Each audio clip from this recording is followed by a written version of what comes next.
A liberal judge has won her race for the Wisconsin Supreme Court, and this gives liberals control of the Wisconsin Supreme Court for the first time in 15 years. Now, of course, we are going to be talking about the fact that the failed former president Donald Trump was arrested. But I wanted to start with this today because some good things did actually happen yesterday. We also got a progressive mayor in Chicago, which we're going to talk about. We'll talk about the Trump stuff, but let's start here. This has been a hugely right-wing Supreme Court in Wisconsin. Abortion rights are in question. Gerrymandering-related issues executed by Republicans are a major issue that may indeed come before the Wisconsin Supreme Court in the future. And so this is a very good piece of news. The New York Times report liberal wins Wisconsin court race in victory for abortion rights backers. Janet Protasiewicz prevailed in the state's highly consequential contest for the Supreme Court, which will now be likely to reverse the state's abortion ban, huge, and end the use of gerrymandered legislative maps. This is very, very good news. The defeated conservative was Daniel Kelly, former Wisconsin Supreme Court justice who was trying to get his way back onto the bench. With more than 95% of the votes counted by Wednesday morning, this morning, Judge Protasiewicz led by 11 points, which is a very big margin of victory. Now, there were all these things about, oh, well, she crushed him. No, she didn't. She's only up by 11. Understand that in a state like Wisconsin, which is as divided as it is, an 11-point victory in this race is quite a walloping, quite frankly. I don't know how else to say it. A whole bunch of money was spent on this race. And at the end of the day, the 60-year-old Protasiewicz is going to now make this the first liberal Supreme Court in 15 years in the state of Wisconsin. I want to play for you a little bit of the disgusting concession speech from Kelly. This is this is a tantrum sort of concession speech attacking his opponent. Take a look at this. It brings me no joy to say this. I wish that in a circumstance like this, I would be able to concede to a worthy opponent. Whoa.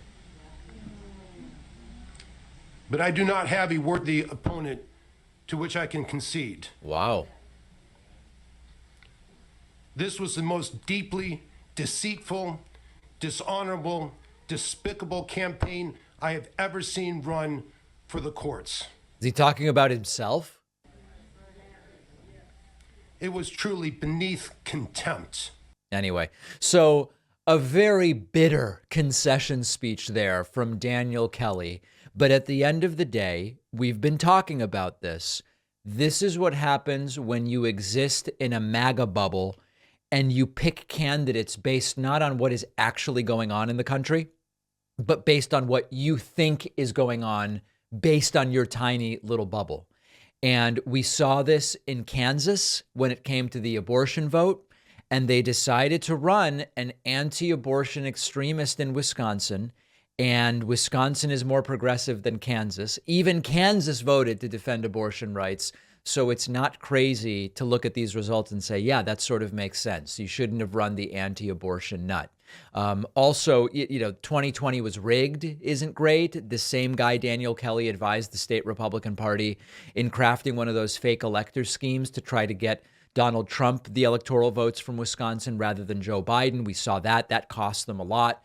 And this is what happens. So when you look back at the Wisconsin Supreme Court, you see a bunch of very right-wing decisions during the COVID era.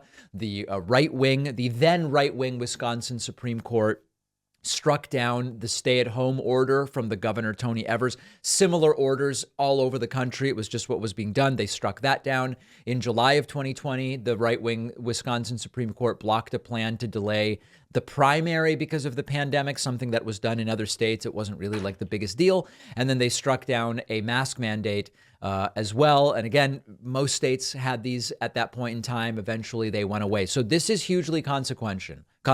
We are going to see this decision. So first of all, when you see a court change hands, You don't always know the full consequences because you don't yet know what may come before that court. But we know that when it comes to the abortion ban, almost certainly this is a court that's going to have to deal with that. When you look at gerrymandering, almost certainly this is a court that would deal with that. And importantly, we don't yet know what's going to happen in November of 2024. If you said, well, it's Connecticut, I could tell you with certainty, this is not going to be a consequential state in determining who is the president. Connecticut's just not going to be that. Wisconsin is increasingly a flashpoint in the we are going to try to steal it narrative of the right. And so the Supreme Court of Wisconsin might actually play a role in 2024 in ensuring, now that we know who's on the court, in ensuring that the candidate who received the most votes actually gets the electoral vote. So hugely consequential, great news out of Wisconsin, also great news out of Chicago. Let's talk about that next. Progressive union organizer Brandon Johnson, let's go, Brandon, has been elected mayor of Chicago, Illinois. Well, certainly now the police will be defunded, right? No. In fact, Brandon Johnson has outlined a very sensible plan for reforming and continuing to improve policing in Chicago. HuffPost reports, Brandon Johnson, progressive union organizer, elected mayor of Chicago. Johnson's victory over centrist Paul Vallas is a major achievement for the activist left. That is absolutely the case. Johnson is described in this article as a black leftist and former school teacher. Paul Vallas was the former CEO of Chicago Public Schools. This victory is being called, again by HuffPost, one of the starkest ideological proxy battles in the annals of recent municipal politics, and it is a historic achievement for the activist left, likely to have ripple effects across the country. Okay, that's the characterization by HuffPost. There's a lot there. It may be the case. It may not be. This is super interesting for a number of different reasons. First of all, remember that the former mayor of Chicago, Lori Lightfoot, lost her primary. That's interesting in and of itself. Sometimes when you see folks positioned like Lori Lightfoot lose primaries, it's because there's a resurgence by the right, meaning that you're going to see some hardcore conservative or whatever the case may be. Chicago is not a conservative city, so it's not particularly likely, but sometimes when you see incumbents defeated, it's because of a big shift. This is a shift, but it is a shift to the left. And it's another reminder that a lot of these Republicans in different parts of the country, I know Chicago is its own thing, but it's a warning if you combine this with the results from Wisconsin. Two right-wingers, that they need to run and meet voters where they actually are, not where they might wrongly imagine voters to be. And it is a reality in the United States that on issues, on just about every issue, most parts of the country have moved to the left. Now, that obviously depends on where you started. More conservative areas have moved to the left, but they're still conservative, just less so. And more progressive areas have moved to the left, and they are becoming more progressive. The abortion results in Kansas are a reminder of that. So it's going to be interesting to follow this. It's also an incredible path for Brandon Johnson to this eventual victory. When he started before the first round of voting in Chicago, he was polling 2%. And now he got himself to winning the runoff and now becoming the mayor of Chicago. So he will be judged by the results. This is a victory ideologically for the progressive left. Now he actually has to come in and make things happen. Of course, Republicans around the country often love to point to Chicago as the example of just devastating anti-police politicking and what happens when you hamper police and crime explodes and gun violence and all these different things. Of course, we know how to zoom out and to take a more fact-based view when it comes to gun violence in Chicago. Despite Chicago's strict gun laws, you drive 40 minutes to Indiana, or I think it's like 60 or 70 minutes to Wisconsin, and all of a sudden it's much easier to get firearms, and you have to account for that. When it comes to, they want to defund the police. Almost no one wants to defund the police. Sure, you can find some activists on the left that say defund. Almost everyone says reform.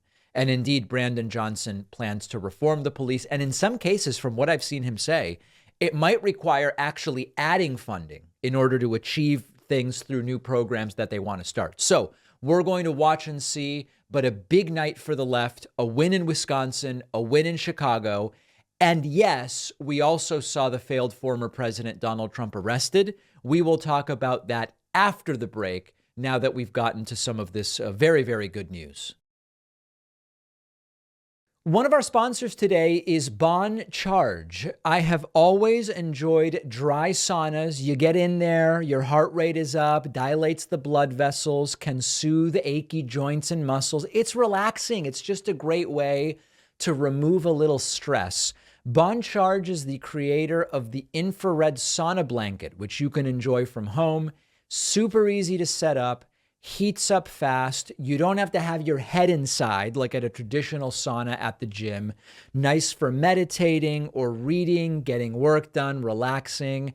I have found it to be a great way to unwind at the end of a long day.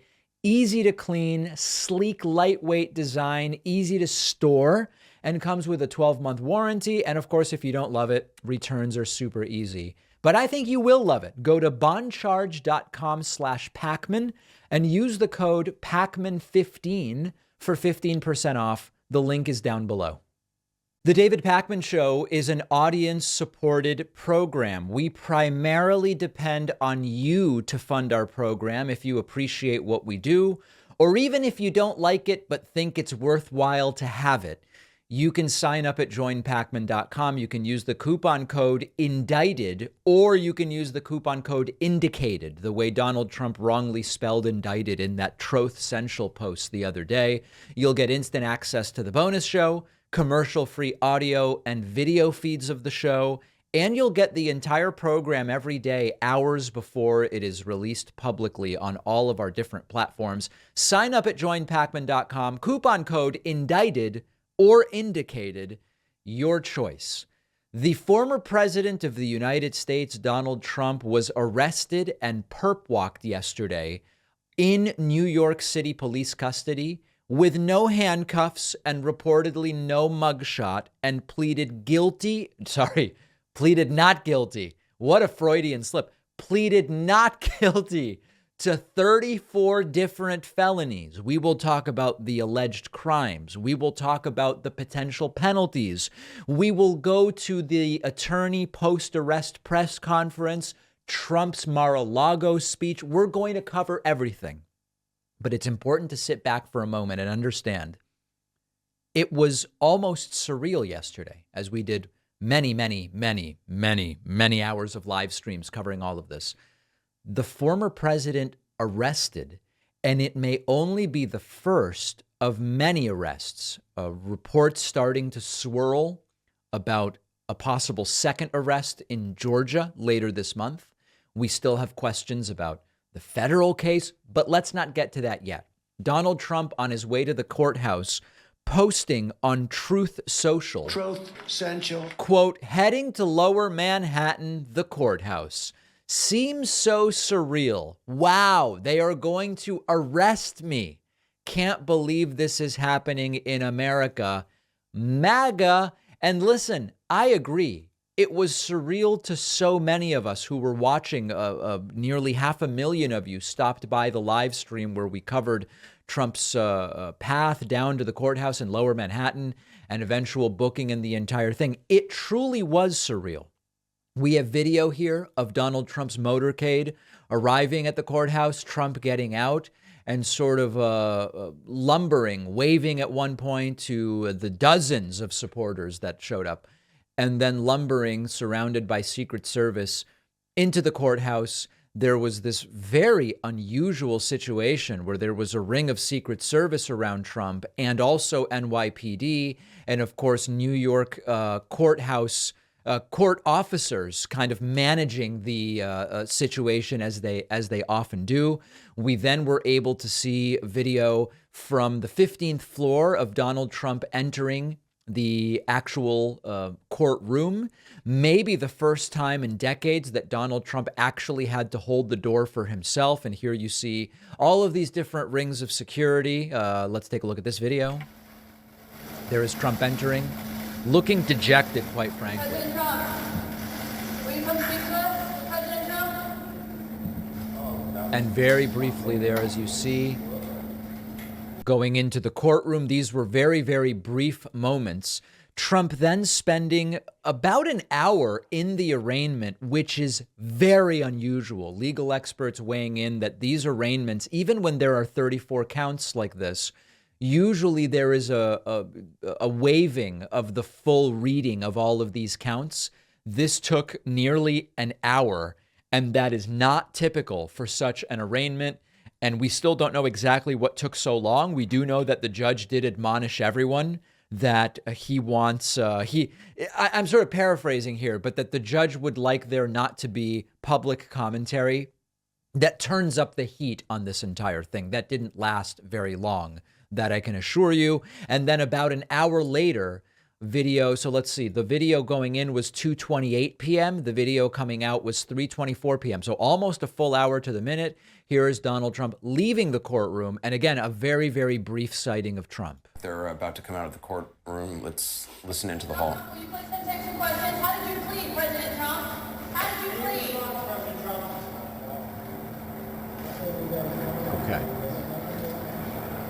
Everyone is to stay put until we get okay. And then there goes Trump, and you see his lawyer, Joe Tacopina, who previously said Trump did commit a crime when he was interviewed about this on TV years ago. Okay, so the judge warning everybody, refrain from statements and social media posts that could foment unrest and all of this after there were many messages critical of the prosecutor before. Those certainly didn't stop after, and we are going to get to that. So an incredible moment. I mean, this really is a historic moment.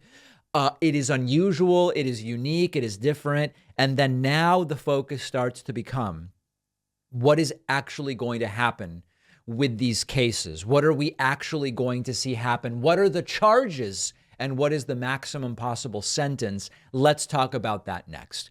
All right, so listen, there have been a number of reports with headlines like Donald Trump facing 136 years in prison. Many such examples. I am not going to blow smoke in anyone's body parts in my audience. Donald Trump is not in any real sense facing 136 years in prison. So let's talk through this entire situation. Donald Trump is accused of 34 felonies. And on paper, it is true that individually, each of those felonies could potentially garner 4 years in prison in some insanely hypothetical sense. We have already seen a number of legal opinions about this, and these 34 felony counts are all related more or less to the same act or same scheme, you might say. And a number of legal experts, and remember, none of this is my opinion, I'm just going by what other legal experts have said. While in some extraordinarily vague sense, you could say Trump is facing 136 years in prison, realistically, the maximum he would be facing for all of these counts would be 4, and I believe the real number will be 0. Now, that's just my opinion, and we will get to that in a moment. Let's start with an NPR report called 5 Things to Know About Donald Trump's Felony Charges. What was Trump charged with? The indictment unsealed includes 34 counts of falsifying business records with intent to commit another crime and aid and conceal the commission thereof. These are Class E felonies. These are the lowest classes of felonies in New York, in the state of New York.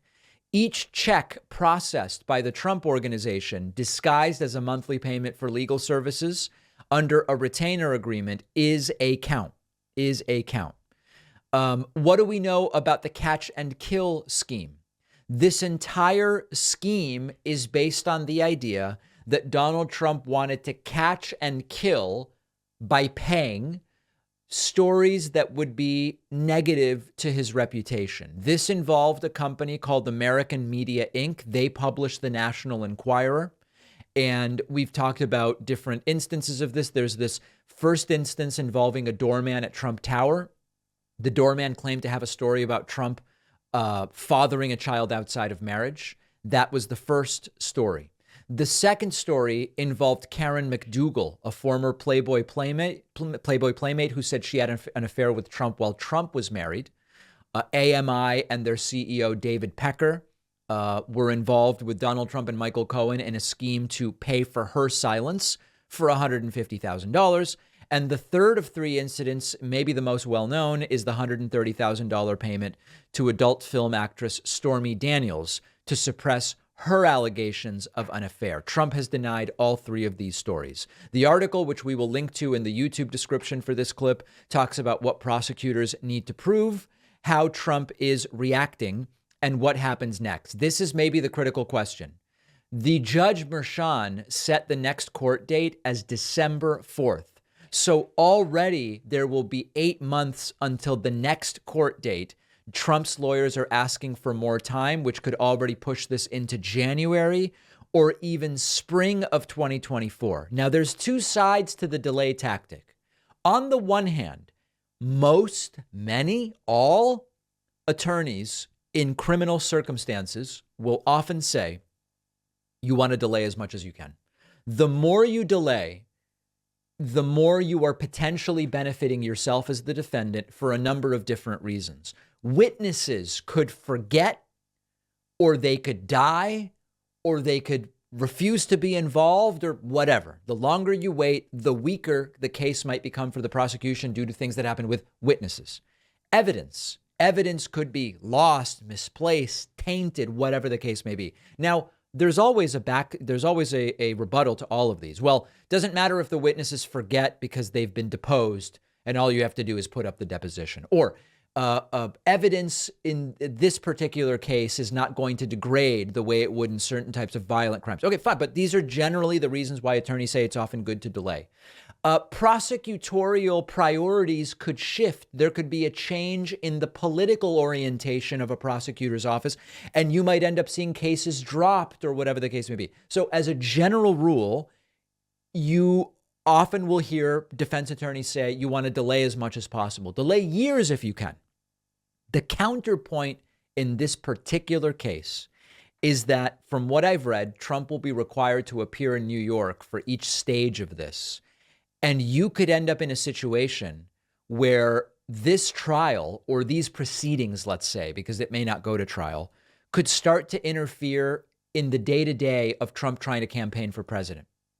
And if that is the case, one could argue it's actually not great for Trump to delay until spring of 2024. That's when he will be locked into a primary battle and wanting to do rallies, and there will be elections and all of these sorts of things. Okay, so that's where we are. Now, why do I think Trump will serve no prison time? Well, I just, again, this is just an opinion. People can disagree with this, okay? If you think that at the tail end of a year or more of delays, Trump won't take a plea, he says he won't, that this will go to trial, that Trump will be found guilty, and that he will be sentenced at what then might be 77 or 78 or 79 years old, depending on how long this all takes.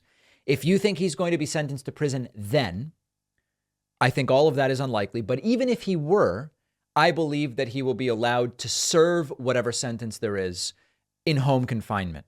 Now, a couple people wrote in and said, no, there are special facilities for people, known like Trump or what. It's just my opinion, guys. I don't think Trump will do a single day as far as this case is concerned. What's coming up, of course, is will Trump be charged in Georgia, in Fulton County, where the charges would be more serious, and on and on. All right, so we're going to follow that. Let's now go to Trump's lawyers' post-arrest press conference.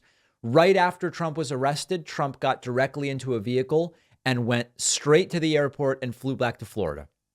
His attorneys held a sort of very strange press conference right outside the courthouse. This is Joe Tacopina, as well as Trump's other lawyer, whose name escapes me at this exact moment in time, but we will find it.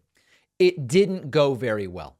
It was just a complete and total mess. The only thing missing was holding it at Four Seasons Total Landscaping, or whatever it was called, Four Seasons Landscaping. But let's take a listen to a little bit of this. President not use language. He requested that everybody involved refrain from using language that's inappropriate. And by the way, that includes the witnesses for the people. who are talking just But it as also much includes as the former president swinging a baseball bat at the head of the Manhattan DA. Well, I don't know where you got that because if That you was a tweet sent out by the former president. no, He it doesn't wasn't. tweet. And first of all, that picture was not him swinging a baseball bat. I mean, if you want to distort the facts, go right ahead. I want to address that. Yes, it is. He wasn't swinging a baseball bat at anyone's head. That was a picture of him showing off an American-made bat. Someone He was talking about how great American bats are. Yeah, I mean, it's certainly a compilation picture. So Tacopina is right that the picture was isolated. It was two different pictures put together, but Trump did post it to Truth Central. And we've got the picture up on the screen. It's a picture of Alvin Bragg side by side with Trump holding a bat. Obviously, he wasn't actually holding a bat to Alvin Bragg's head, but Trump did post that to Truth Social. Let's look at another little bit of that discussion. there was no admonishment. That the president not use language that would incite violence or civil unrest. He did not request that the president not use language. He requested that everybody involved Both parties. refrain from using language that's inappropriate. And by the way, that includes the witnesses for the people who are talking just But it as also much. includes the former president swinging a baseball bat at the head of the Manhattan DA. Well, I don't know where you got that because if That you was a tweet sent out by the former president. no, it doesn't wasn't. tweet. And first of all, that picture was not him swinging a baseball bat. I mean, if you want to distort the facts, go right ahead. I want to address that. Yes, it is. He wasn't swinging a baseball bat at anyone's head. That was a picture of him showing off an American-made bat. Someone else put a picture of the district attorney next to him and in an article posted that. That's not his article, it's not his photos. Commit to not using language that incites. Guys, here's what we're going to talk about today. We're going to talk about the insufficiency of this case. And I will say this to you. Today's unsealing of this indictment shows that the rule of law died in this country. Because Did it really? No, actually, the indictment shows that no one is above the law. And they keep insisting that this means the rule of law died. No, what we've learned is not even a former president is above the law. And that's a great thing to learn. while everyone is not above the law, no one's below it either. And if this man's name was not Donald J. Trump, there is no scenario we'd all be here today. Please understand that based on these charges. What are we going to get? All right. So there's Tacopina. And then we have, I guess, one more clip here about Trump's posts about the judge and the judge's family. Messages. We are here to talk about the case and litigate cases. We can't address what he posts or what he wants to post or did post. But as his attorneys, have you told him to stop posting this rhetoric, So these what I said messages about before the was judge? we can't, literally, we Yeah. can't tell you what we've discussed with No, our I client. understand, So but are that's the you answer. concerned that he's continuing to Not go concerned after at the all. judge, talking about the judge's wife, talking about the family? I mean, are you? I mean, I don't think the any judge other was concerned about it. Yeah, but any other defendant, wouldn't you be like? Any other defendant want to be He's here not today? going after the judge. He is not going after the judge. He commented that he thought that there were some issues that may cause a conflict. That's not going after the judge. He is not threatening the judge. He is not going after the Right, he's judge. going after the He has DA. said that the You may also notice that someone's holding the leg of a mannequin over the head of Attorney Joe Tacopina during this entire thing. That's an important visual component. DA, he is angry because the DA has brought a case that is unjustified. And so I'm not going to comment on it. You may disagree with the way he spoke, Can but you he talk is about the angry. process? Was he fingerprinted? Was there a I'm not going to talk mugshot? about it. Was there a In fact, mugshot? I think that thank you for What your about attention. fingerprints? All right, so then deciding that this was not going particularly well for them and then wrapping it up. A wild day in Lower Manhattan. Let's take a very quick break. Next, we will talk about the event that took place at Mar-a-Lago. We're going to hear from Lindsey Graham. There's so much more. Marjorie Taylor Greene was run out of Manhattan trying to protest. It was one of the craziest days in American politics in a long time. We will be back right after this and give you the rest of the day's news. Don't forget that the best way to support the David Pakman Show is by becoming a member, which gives you access to the daily bonus show, the regular show with no commercials. You also get access to our entire archive of every episode dating back a really long time and plenty of other awesome membership perks. Go to joinpakman.com, joinpakman.com. After being arrested, the failed former president Donald Trump drove right to the airport and flew directly back to Florida. There was an event promoted that was scheduled for 8:15 p.m. Eastern last night, where Donald Trump was expected and believed to speak about the arrest. And potentially it would even be a press conference where he would take questions. He did not take any questions, and Donald Trump's brain seemed to disintegrate during the event. Instead of talking about yesterday's arrest, the charges against him, and his defense, he attacked both the judge and the prosecutor and kind of ran through his generic list of grievances, seemingly focusing on other crimes he may have committed. Very, very strange event. So let's start with a claim that Donald Trump makes that because he was president, any documents he takes from the White House are by sort of like automatically declassified. That's not how it works. But again, Trump seems to be focusing on other crimes he may be arrested for rather than the crime for which he was arrested yesterday. To give up. But isn't that real obstruction? That's obstruction. As president, also, you'll notice Trump breathing in a very strange way, just sniffing the entire thing. Everything, every detail about this speech was bizarre. I have the right to declassify documents, and the process is automatic. If I take them with me, it's automatic, declassified. Biden was vice president. He had absolutely no right to declassify as vice president. He doesn't come under the Non-Criminal Presidential Records Act. He comes under the very criminal Federal Records Act, unfortunately for him, but it's not going to matter because they don't follow the law, which has very severe penalties. So first of all, it is not automatic that if a president just stuffs some documents into his pants and then leaves, that they are declassified. Secondly, this was not why Donald Trump was arrested yesterday. This is a completely different potential set of charges. Remember, we've got the Georgia Fulton County investigation. That's not what Trump is talking about. You then have the investigation related to the search warrant served on Mar-a-Lago. That is what Trump is talking about, but those are different possible crimes rather than the ones for which Trump was actually arrested yesterday. Trump then attacking the judge, saying the judge hates Trump and the family hates Trump, the judge's wife and the judge's kids, that everybody just hates Trump. Numbers. Not the same place that I know, not the same place that you know. And this is where we are right now. I have a Trump-hating judge with a Trump-hating wife and family whose daughter worked for Kamala Harris and now receives money from the Biden-Harris campaign, and a lot of it. Okay. Trump knows exactly what he's doing here. Trump is signaling. Trump is spotlighting. Trump is putting a target on the judge and the judge's family. And it's not like we don't have evidence that Trump supporters are willing to become violent. We know that they are. I mean, of course, there's January 6th. You can also go back further, and there was the guy with the, I think it was pipe bombs, who was arrested. And what year was it? 2017, 2018? We know that there are people in Trump's cult that will do violence. And so when Trump starts targeting, I mean, the judge's wife, why is the judge's wife even in Trump's mouth? Why is the words the judge's daughter, why is that coming out of Trump's mouth? He knows what he's doing. It's not only the judge that Trump attacked, he also attacked the district attorney, Alvin Bragg, saying actually they should arrest and indict Bragg.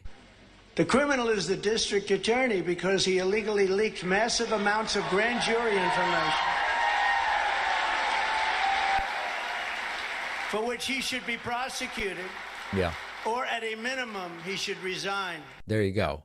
Of course, there is no evidence that Alvin Bragg has committed any crimes whatsoever.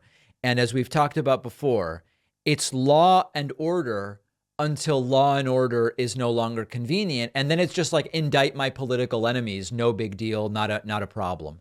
Trump then again continuing to focus on his other possible crimes. Again, his brain is mush. Trump says that they are I actually struggle to understand this. Trump seems to be suggesting that the search warrant served at Mar-a-Lago was illegal, and also that they maybe want to put Trump to death with the Espionage Act. It's really hard to follow this. Reasonable search and seizure. But they did it anyway because our justice system has become lawless. They're using it now, in addition to everything else, to win elections. Apparently, they're not looking at me through the view of the Non-Criminal Presidential Records Act. They came up with a new one. This is a new one. And they're looking at me through the Espionage Act. Think of that. How does that sound? Of 1917, where the penalty is death. Even though that has absolutely nothing to do with openly taking boxes of documents and mostly clothing and other things to my home, which President Obama has done, the Bushes have done. It was mostly clothes, guys. The fact that there were a couple hundred classified documents, that doesn't matter. It was mostly like shirts. Jimmy Carter's done. Ronald Reagan has done. Everybody's done. In fact, Hillary Clinton got rid of. Clinton, yeah.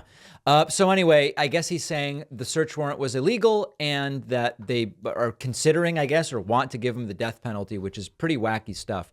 Trump also claims that he doesn't need any banks because he has a lot of cash, which of course raises the question of why Trump is desperately asking for money. If you have so much money, why are you asking your followers? You're a billionaire. You're asking people who make $32,000 a year to donate money to you.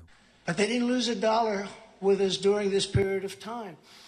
In fact, the banks we're talking about made almost $200 million off Donald Trump, and they liked me very much. We never missed a payment, never got a default notice, had a great relationship with all of them. Sure. I don't need banks. We have a lot of cash. A lot of cash, but he's desperately raising money anywhere that he can. CNN, in a kind of funny moment, cut away from the speech and was confused about why Trump isn't talking about yesterday's arrest, which is sort of the most newsworthy thing going on. Our currency is crashing and will soon no longer... That's the former president speaking tonight at Mar-a-Lago, back here in New York with the panel. Alyssa, I mean, this is a reprise of... we were waiting for him to talk about what happened today. He finally talked about it a little bit at the end there when we're cutting out of it. I love Anderson Cooper's confusion about what that was. But a reprise of pretty much every grievance.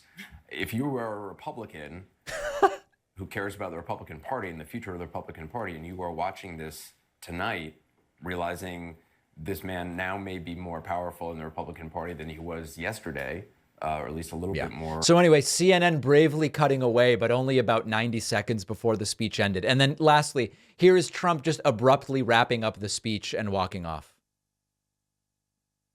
Oh no. Did we lose this clip? Is this clip glitchy? This clip's glitchier than Trump's speech. Hold on, here we go. With all of this being said, and with a very dark cloud over our beloved country, I have no doubt, nevertheless, that we will make America great again.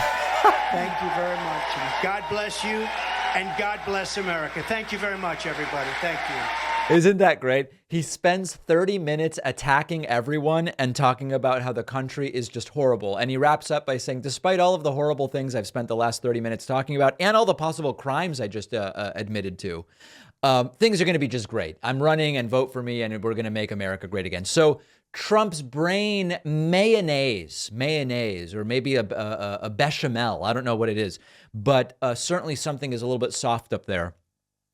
And it was just as crazy earlier in New York City. I want to talk about that next.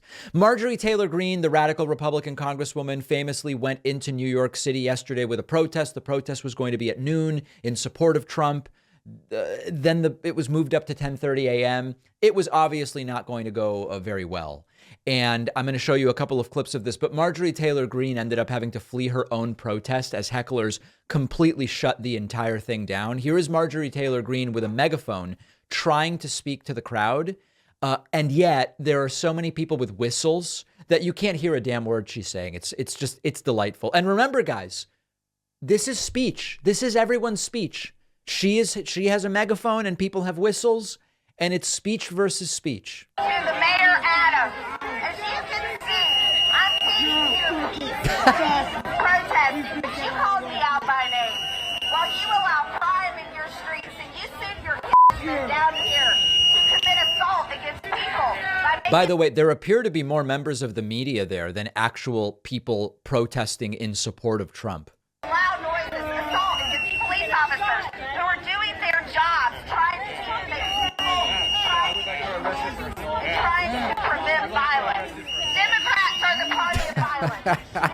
All right, so you get it. Just nobody can hear what she's saying, and it's just all pathetic. Now, at another point, I am told that actor Michael Rappaport, who hates Trump, that this is him yelling at Marjorie Taylor Greene. Okay, and there is some language in this clip. I believe that this is indeed Michael Rappaport there and just dressing down Marjorie Taylor Greene. Listen to this. Marjorie! You animal, you! Go back to the farm, you animal! They're looking for you at the sanctuary!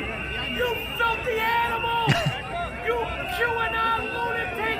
Hit her with the space laser! Hit him with the space laser. And this is as NYPD is like trying to clear a path for Marjorie Taylor Greene. And again, it's mostly reporters. Like most of the people there are reporters, plus Michael Rappaport screaming at her. Blast her with the f***ing space laser! Get the f*** out of New York, you racist, sick, filthy, infected animal! Get the f*** out of here! Okay, so a lot of screaming at this event as Marjorie Taylor Greene had to be rushed out by, I guess, security and NYPD. A Democratic Congressman, Jamal Bowman, he was not amused by Marjorie Taylor Greene's presence there. Do your freaking job, Marjorie Taylor Greene. You don't need to be in New York City talking that nonsense. Go back to your district. What are you doing here? You're here for politics. You're here because you want to be VP. Yep. You're here for your own fundraising. You're here for your own nonsense. Yeah, so Jamal Bowman accurately pointing out what this is all about. And then lastly, this is really weird. When Marjorie Taylor Greene was able to flee to her car, she did an interview with Steve Bannon, who refers to her as congressman for some reason I can't really figure out. And she claims that Eric Adams, the mayor of New York City, organized a counter protest against her. Check this out. Congressman Greene, Congressman Greene, apropos of nothing, Steve Bannon refers to Marjorie Taylor Greene as congressman. From the gender realists, very surprising thing to hear.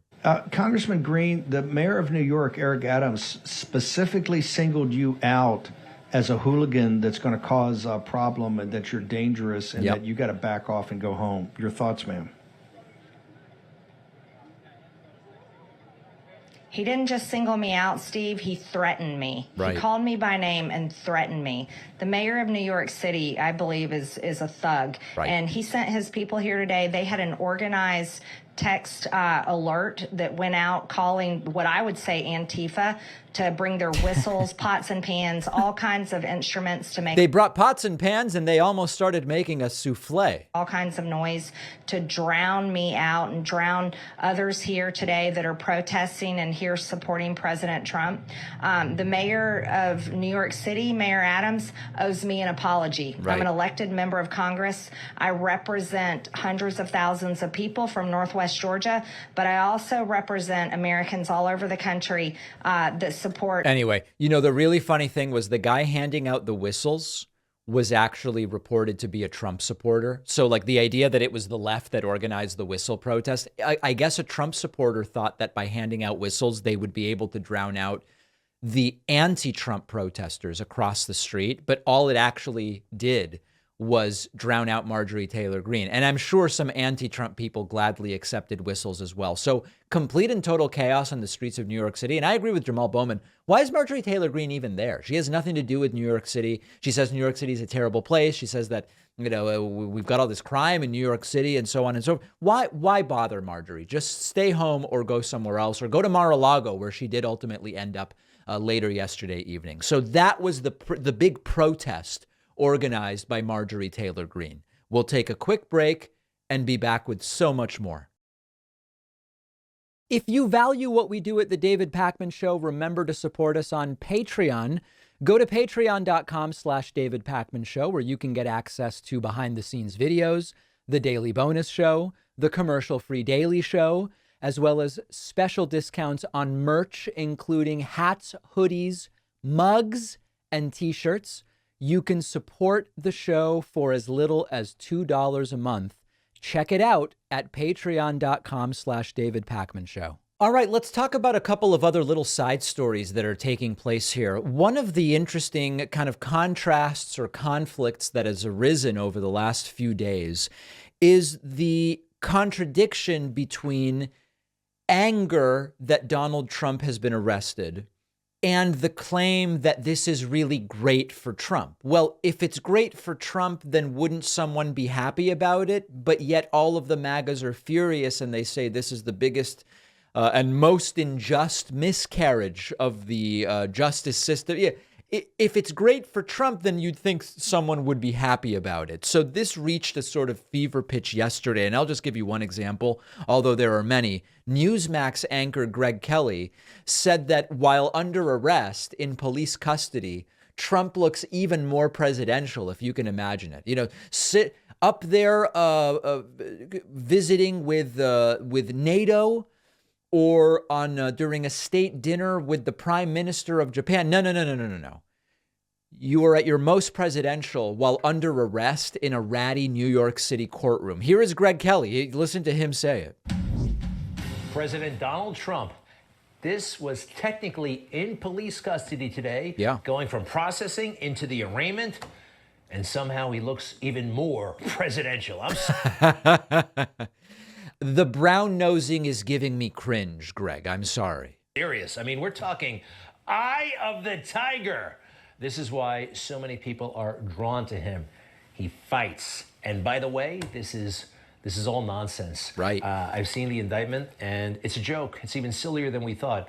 Oh, by the way, could you imagine Joe Biden being in this situation? Could he survive? Could he thrive? Donald Trump just gave an amazing speech in Mar-a-Lago tonight. We'll get to the details in a moment, some highlights. But first, the Democrats, they wanted this image to be totally different. They wanted a defeated, broken man or under arrest. They wanted somebody like this guy, DSK, when he was arrested. I mean, that looks pretty bad. Or this guy who allegedly, I think, killed his parents, his father. I mean, that's the same table that Donald Trump was sitting at today. Or this guy recently arrested. I mean, this is what they thought Donald Trump would look like. Instead, you know what it looked like? He was back on The Apprentice. There's nothing damaging about these photos. In fact, it's damaging to the people who put him there, okay?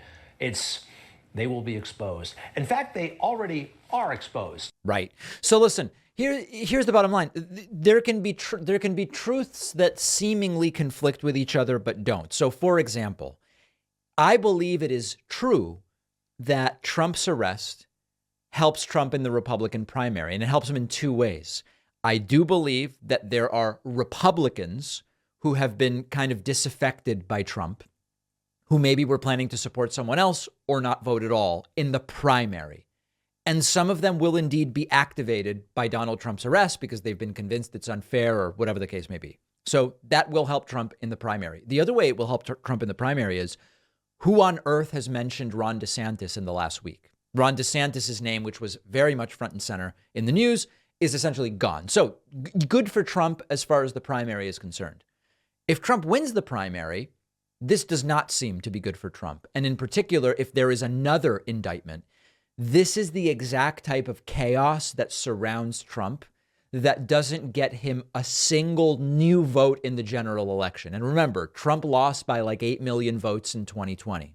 And so if he's going to win in 2024, now, yes, granted, the difference in the states that made a difference is a much smaller number. That's always the case. If Trump is going to win in 2024, he needs to find some new votes, or the Democratic turnout needs to be lower, which may be, and we'll talk about that on a different day. I don't believe that this arrest gets Trump any new general election votes. So these people are really parodies of themselves. This is the new thing. It's great for Trump. Trump looked so presidential sitting there at the defense table, certainly in the eye of the beholder. To me, he looked angry in the video where he was entering the courtroom, and he looks kind of dejected while sitting there at the defense table. But everyone is going to see in it, to some degree, what they want to see, and I understand that. We'll see ultimately what this does for Donald Trump. Republican Senator Lindsey Graham was again overcome with emotion on television. You might remember last week he was crying about the pending arrest of Donald Trump. He was on Fox News last night begging people, Send Trump money. Why you need to send a billionaire money, I don't even understand. But here is Lindsey again. Oh, this is starting to get a little bit embarrassing. I'm sorry I'm so upset, but please help President Trump. If you can afford $5 or $10, if you can't afford $1, fine, just pray. If you make 28 grand a year, if you can throw $5 at this billionaire to help him, please. Make sure you vote as early as you can in your state. Don't risk anything. Oh, now early voting is good, huh? Anymore. Vote as soon as you can. Pray for this country. Pray for this president. And if you got any money to give, give it. LindseyGraham.com. It doesn't go to me. It goes to helping this president and taking back the Senate. Yep. Then he continues and he says he set up a website for Trump. It's all crazy. 3 great Senate pickup opportunities to give us the Senate back in 2024. 3 Democrats in deep red states that are up in 2024. We can take back the Senate, and President Trump can get a second term to finish out his agenda. There's a lot of love in the streets, but love ain't going to do it, pal. They're trying to ruin this country. They're trying to destroy President Trump. Tonight, I have set up a website. I don't get one damn penny, but I want you to give money tonight to help President Trump. Yeah. He's raised $8 million. Remember, to help him what? Are you donating to Trump's campaign? Are you donating to Trump's primary campaign? Is it money for the general? Is it money that is for Trump's legal defense? Like what are you donating to, Lindsey? Since this legal garbage started, don't stop now. 70% of the money you give tonight goes to help President Trump. 30% will help take back the Senate. To help him do what? Got a chance to pick up 3 Senate seats in very red states held by Democrats. And I want to wake up after the election in 2024 with a Republican House, a Republican Senate, and Donald Trump raising his right hand, swearing to be the president of the United States that we need. You are not helpless out there, folks. Yeah, really a dystopian vision. And if you're saying, didn't Lindsey just do this? Yes. Here is Lindsey last week crying on Fox News about the indictment. How do you do it? You take if you got a pile of crap and you chop it up 34 times, it's still a pile of crap. It's duplicitous charging. They're trying to smear the guy. They're trying to take cases that nobody else would take and resurrect them. This is literally legal voodoo.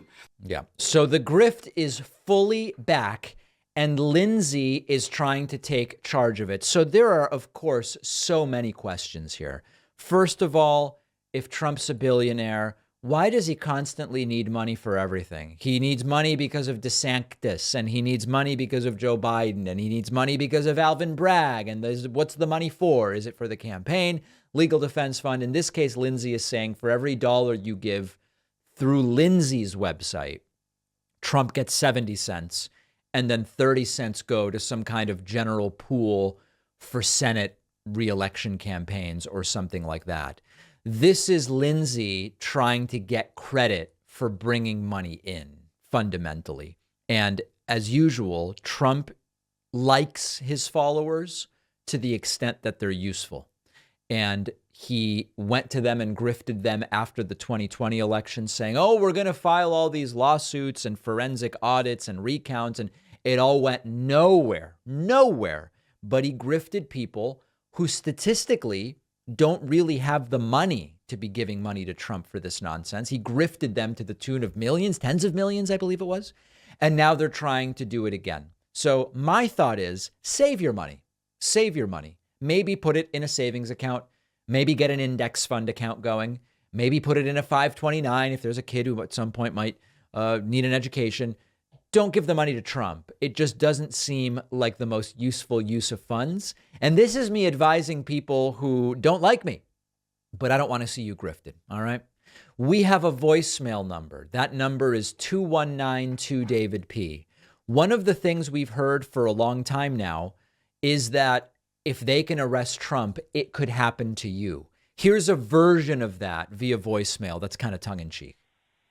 David, sir, this is Caitlin from Florida, and Yes. I am calling you with tears in my eyes to tell you I am fleeing Florida because Trump has been arrested, and if he can be arrested, then any of the rest of us can be arrested. So I'm really concerned for my well-being and the well-being of my machines, you know, my car, my coffee machine. So I'm just really trying to get out of here. Yep. But in all seriousness, I'm honeymooning to Montreal in the summer, and I wanted to hear some suggestions for where I should go to eat. Okay, for Montreal suggestions, maybe call in. I don't want to bore the audience with that right now. But I do want to address this thing that they've been saying. If they can do this to Trump, they can do this to anyone.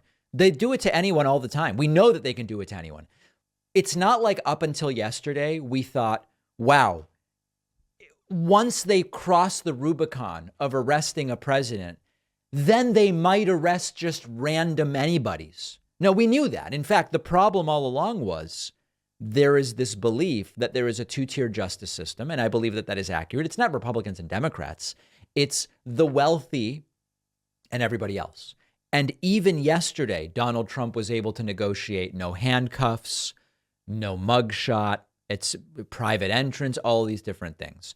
So we already knew it could happen to anyone. The question now, of course, is, can you actually hold the president accountable, or is this all going to evaporate? And if it does, of course, the right will say it's because the charges were bogus to begin with, and we'll have that discussion. But we knew it could happen to anyone. We now know that at least theoretically, even former presidents aren't above the law. That's a good thing to know if you are an American. We have a fantastic bonus show for you today. Finland joins NATO. And this is a major shift. I'll talk about my time in Finland, and there's so many interesting things to talk about. Secondly, not only could anti-wokeism backfire on Republicans, their obsession with transgender issues could backfire as well. We'll talk about new polling that suggests why. And yes, Marianne Williamson making polling gains against Joe Biden. Many of you said, David, because you don't support Marianne, you're not going to cover her polling surge. I am going to cover her polling surge on today's bonus show. Sign up at joinpacman.com, get instant access, and you can use the coupon code INDICTED, or you can use the coupon code INDICATED. It's your choice, whichever you prefer.